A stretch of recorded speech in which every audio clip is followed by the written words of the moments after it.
Hello YouTube and welcome to the second episode of Benzene Chemistry. In today's episode, I'll be reviewing Seyferth-Gilbert homologation. First of all, we'll check the reaction mechanism, then I'll talk about the Ohira-Bestmann modification, and then we'll review some literature example. These examples will of course have Seyferth-Gilbert reaction in them, and also some minor concepts that I will introduce, such as protecting groups and hydrolysis in the first one, and positron emission tomography in the second one, and also 3+2 cycloadditions. And in the third one, I'll be talking about some more protecting groups.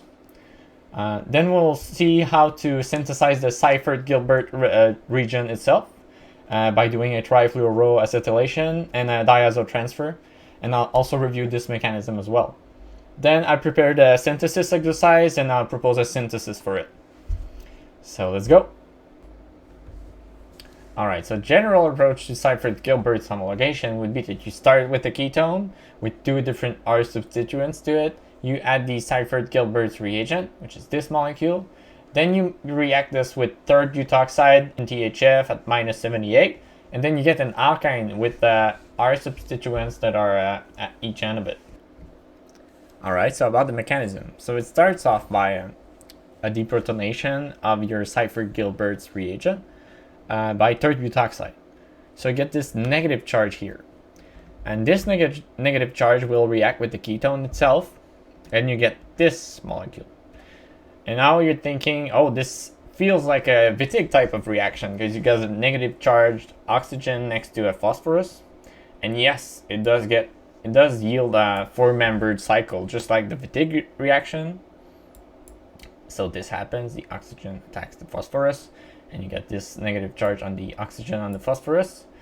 And then you get this, again, like the Wittig reaction, you break the carbon-oxygen bond and this carbon-phosphorus bond.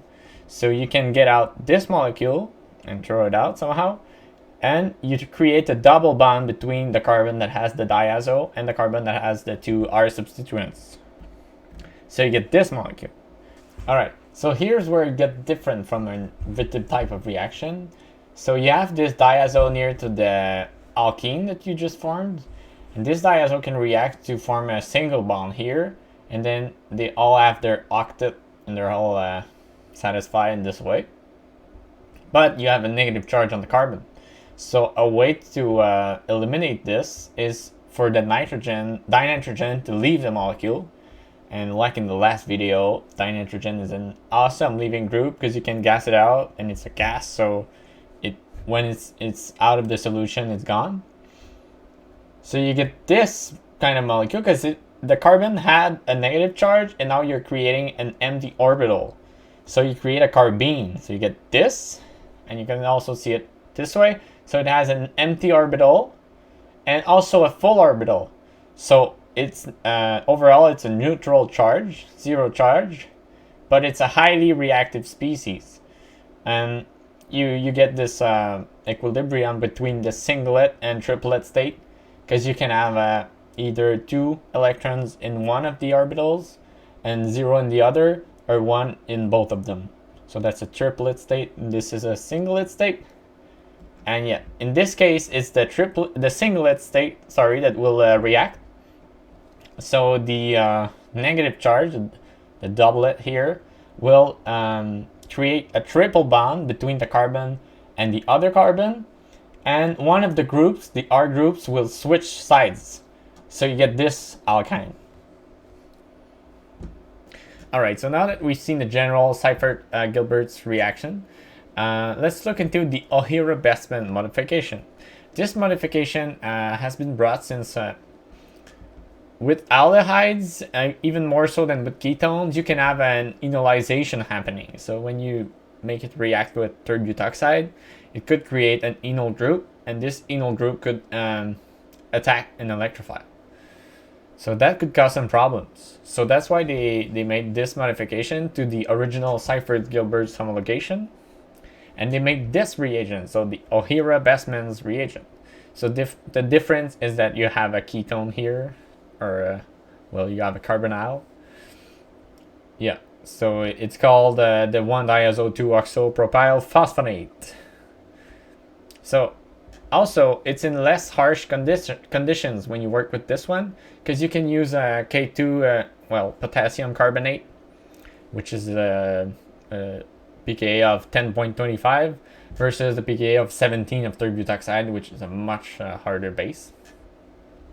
So yeah, it works with enolizable aldehydes, and you get a terminal alkyne with this one, because when you add two substituents, you add one of them go to one side of the alkyne and one to the other, and in this case it's the same, but you have a nitrogen, so you get a terminal alkyne. Alright, so now we're in different reaction conditions. So we're in potassium carbonate with THF and methanol at room temperature, and with this reagent now. So the mechanism is slightly different, mostly the start. So at first you have an esterification. So by deprotonating the methanol with K2CO3, you get this methanol oxide, which can react with the carbonyl, and you get this negative charge here. And then you can eject this group, which is a good leaving group, by pushing those arrows, and then you leave this negative charge. So we're at the same point than we were at in the other mechanism, but we add this esterification part. But this allows us to be in much milder conditions. So the rest is the same. The negative charge attacks the aldehyde. You get this four-membered cycle like in the Wittig I was talking about. You take this out. Then you get your diazo with the double bond carbon next to it. You make the diazo leave, and then you get your carbene, and then this migrates, and you get your terminal alkyne. Now that we've seen both reaction mechanisms, let's jump into literature examples. So the first one had a very fancy molecule in it, which, as you can see. It's a one-pot reaction, so I thought it was pretty interesting, and it had, of course, a Seyferth-Gilbert one to it. So in this one step with the modified Seyferth-Gilbert reagent, the Ohira-Bestmann reagent, with the same conditions as I presented, they did two reactions. So with this starting molecule, in these two important parts that I highlighted in green and pink, they did, first of all, their alkyne here, and they also hydrolyzed, because they're in basic conditions with methanol. Sorry, these are the conditions. So they also hydrolyzed at the same time. So that was 2 for 1. So they got this final molecule. So the green part had the aldehyde, and this one had the ester, which they hydrolyzed via basic media. I wanted to point out that this molecule had a protecting group in it. So it was this third butyl and dimethyl silyl, or OTBS. And they protected their alcohol group with this, because they needed it protected for another step. So I'll just show this really quickly. So they start with this TBSCl, which has the Cl leaving group on it. The OH from the alcohol can attack it in the sigma anti-bonding orbital, and then you get this. So you get your protected alcohol group, and you can deprotect it with any source of fluorine, which TBAF is one of them, because you know the SIF bond is one of the strongest one. So this gets you back your alcohol. Alright, so that's it for the first one. The second literature example is this one. It's about introducing fluorine 18 atoms in building blocks. So the normal fluorine is 19 atomic number. It's used in positron emission tomography. It's used for in vivo tracing of biologically active molecules, and you need to label them with beta plus emitting nuclide. And yeah, fluorine 18 is one of the most popular and easily accessible one of them. It's obtainable by the quote-unquote the high-yielding oxygen fluorine nuclear reaction at low energy cyclotrons. So you guys can look this up. I just thought it was interesting, because I've seen this PET used. Alright, so the actual reaction was You have a benzene that's labeled somewhere with a fluorine atom, and you react it with the Ohira-Bestmann reagent, and you get your alkyne. So it's just another example of usage. I'll show how to introduce the fluorine in just a sec. And by the way, this is introduced as a 10% solution because this is a powder and it's introduced in a solution. And yes, they have a specific thingy I want to mention. They precise the radiochemical yield. So it's the amount of fluorine or any other immediately radio-labeled precursor that was transformed from one molecule to the other that's also labeled with the right isotope. So they always mention that in this case they add 40 to 60% radiochemical yield. So how they introduced fluorine 18 atoms was by doing an ion exchange resin. So they started with any benzaldehyde that had a leaving group positively charged on it with an ion, corresponding anion. And they eluted a solution of fluorine 18. And then they got some solvent in it. They heated it up, so the solvent evaporated. They got it at room temperature. And so your leaving group eventually gets substituted by your 18 fluorine atom. So it's substituted, the leaving group just leaves and the fluorine takes its place. So that's how they did it.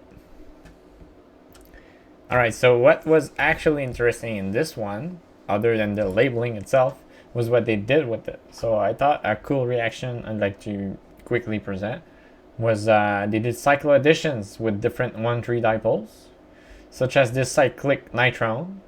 So alkyne can react with 1,3 dipoles to create cycles. This is one, it's the first time I've seen this one. It's called a radiokinusaga reaction, and with its conditions with copper and a copper catalyst. A stabilizing ligand. So this one I don't know much about it. I thought it was cool. And this one I've seen it more, and it's with an azide, and you react your alkyne with it. Then you get this 3 plus 2 cycloaddition, which is called Huygens cycloadditions. So these are the reaction conditions. So I thought it was pretty cool to make a 5-membered heterocyclic ring using your alkyne that you made by using the Seyferth-Gilbert reaction. And you also still had your labeled fluorine 18 atom on this, so you could use this as for PET, like I said. Up to the third literature example, which is this one, number 4. And this one, they again did a Seyferth-Gilbert reaction, and they also did deprojection, which I will talk about. So the first thing that came up to my mind when I saw this example was why they did not use the Ohira-Bestmann modification. Maybe they didn't know about it.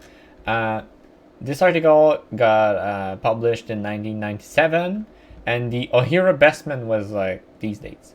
So I'm not sure why they didn't use it, because I think this aldehyde could enolize, but they still use it.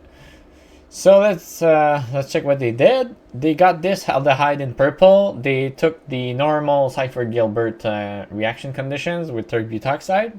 So they got this alkyne.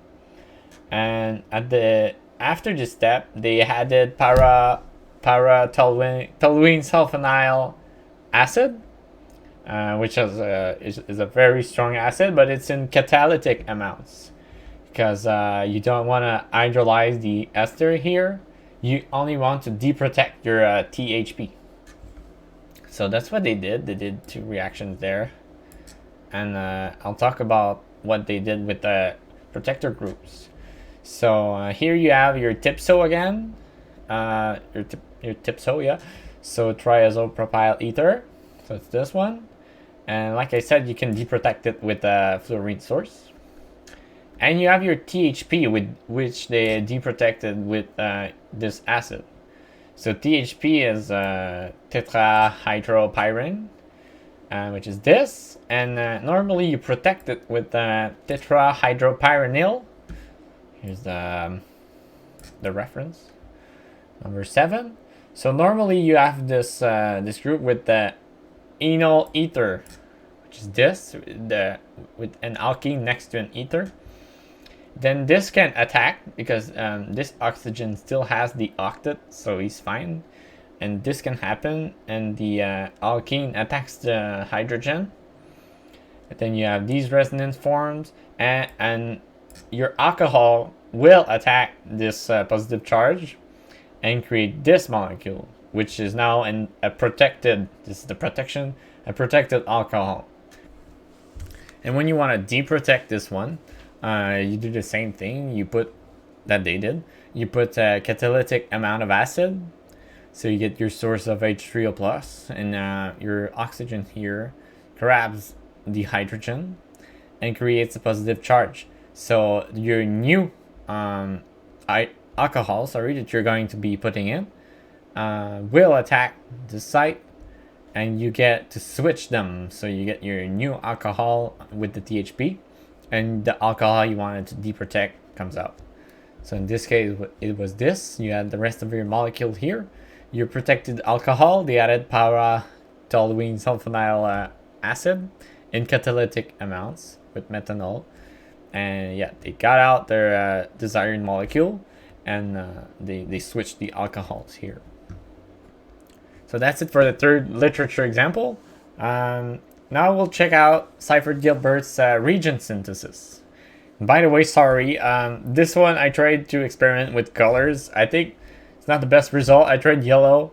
You guys tell me about it. I think it's too much. Oh yeah, so let's start it up. So in this one, how do you synthesize the reagent itself? So you start up with this molecule, which has only a metal part on it. And then you deprotonate it with N-butyl lithium. I wrote this as 2-step, but they do it subsequently. They don't separate it in between. So yeah, you add N-butyl lithium, and you deprotonate your metal. So you get your negative charge here, which of course is stabilized by all this. Eventually it can attack your trifluoroethyl trifluoroacetate, so this molecule. And then this group leaves, and you end up with this. You added the purple part to it. And this is a trifluoroacetylation. Sorry, it's a mouthful. Yeah. So you get this molecule, which is highly hygroscopic because water can react with the carbonyl part here. So you end up by isolating this. And they treat it with aqueous HCl. So proton transfer happens, and you get this, which is the ketone hydrate part of this molecule. And now you get to do diazo transfer. So by using 4-acetamidobenzene sulfonyl azide, also known as PABSA, which is much easier to say, which is this formula, and by using a base in solvent at 0 degree, this is PABSA by the way, you get to transfer a diazo, which came from this N3 part, next to the phosphorus. So you get this Seyferth-Gilbert reagent. So yeah, this is P para ABSA, and there are many azide that you can use, but this one is, I think, a pretty safe one, and it's commercially available, and it's shockproof because when you have a lot of nitrogen here, you gotta be worried about explosions and all. So yeah, you have a diazo transfer. So this yellow part somehow goes away, and you transfer this into azide part, or diazo, sorry, part. So I went over the literature to find this diazo transfer mechanism. It wasn't like obviously stated. I don't think they really studied the mechanism in most of them. I had to like deduce it. I think this is what's happening. So the base would deprotonate this hydrogen, which of course is pretty acidic because it's next to these electron withdrawing groups. So this happens, you get your negatively charged oxygen, and your alkene will attack your azide here, which I think this is the correct resonance form. I found some links that said it was this one. I think it didn't make sense because you end up with, does it show? You end up with this, which has a single bond and double bond. So when you attack here, this goes here and you get this neutrally charged nitrogen, your double bond here, and you get a single bond in between. So you get this molecule. It shows, all right?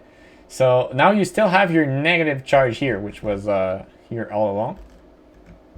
Normally what I found was that you would deprotonate this, and then you'd end up with your double bond here. But in this case, since we have this trifluoroacetate part, which this is the non-hydrated part, I think this is what's happening. So you attack here, and you get your intermediate, whatever, really quickly. Then this goes here, it goes down, and then this group leaves here in this blue arrow. And you create your double bond between the carbon and the nitrogen. So you get this that leaves your trifluoroacetate linked to your third nitrogen with the toluene sulfonide group.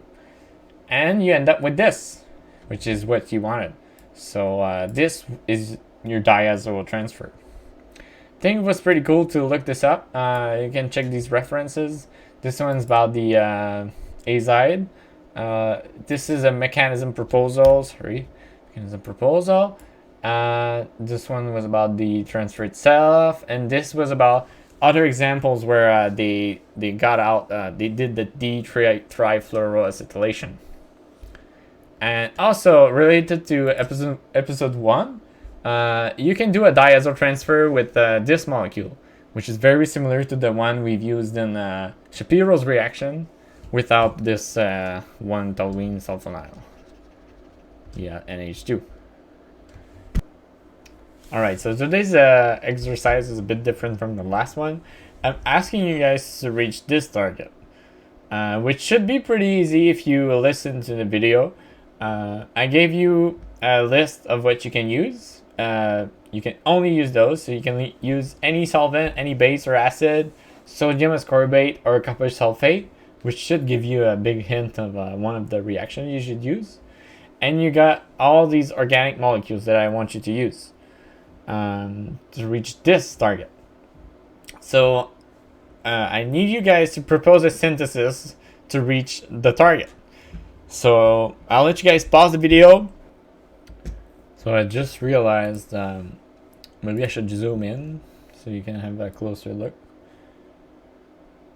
These are the organic molecules. Anything. And this is the target. The target. Alright. So I hope you tried. I'll show you guys the synthesis I came up with.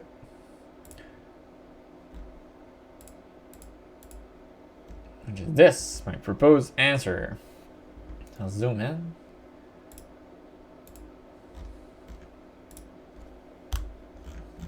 Alright, so the first step is preparing the Seyferth-Gilbert reagent. So I gave you guys this molecule with the methyl. You can deprotonate it and do the trifluoroacetylation like I said. And you use, like they did, aqueous HCl. Then you get this ketone hydrate part added. And by using the azide, you do your azo transferred, like we just talked about. So you get this. You're ready with your Seyferth-Gilbert reagent. All right, next, if you notice in the final molecule, it has to have an OTIPS part on this. And the starting molecule I gave you guys was this one. So you need to protect this alcohol group. So that's what I did second. You use your TIPSCl. solvent and a buffer you could use because you're gonna generate HCl. Then you protect your alcohol, and then you use any base and I guess solvent here, and you can do an elimination and you get rid of your chlorine. Then you get this enol ether, which you can now use in this reaction, the second one, which is also a protection, but now you've prepared your molecule for to protect it with. So you had an alcohol on your only ketone that I gave you, which was this one, and I made it pretty obvious that it was not enolizable by putting two methyl groups next to it on both sides. So you protect the alcohol here because that's what you wanted in the final molecule. Here, you wanted this part. So this was a ketone. You want to do something here and protect the alcohol with what we just formed. So by using this and a base, you should deprotonate your hydrogen or your alcohol, sorry, in solvent. I didn't care any. And then you get this molecule, you isolate it. And third, you do your Seyferth-Gilbert reaction. So you have this, you have your ketone, and you don't need to use the modified reagent. I'm missing a hydrogen here. Yeah. So by using the normal procedure I showed first, with third butoxide and THF, then you get your alkyne. Here, nothing has changed other than that. And then on your on your final molecule, you needed to do this 5-membered cycle with this part on it. So in the molecules you had this azide, which fits with the rest. So you do your cycloaddition, 3 plus 2, with your alkyne and your azide. And I gave you guys copper sulfate, sodium ascorbate, and any base. So you can use histidine like they did, and methanol. And you get your cycloaddition, which is this. So you added your alkynes to your 3 nitrogens, and you get your 3 plus 2 cycloaddition. And you get your target. This was the final target. Alright, so that's it for the second episode of Benzene Chemistry on Seyferth-Gilbert's homologation. So, I know this episode was a bit longer than the last one. I had a lot of fun. I kind of got lost in the side reactions. I'm just doing this for fun. I hope you guys had some fun too. If you feel like liking and subscribing, feel free. And I'll see you guys in the next one.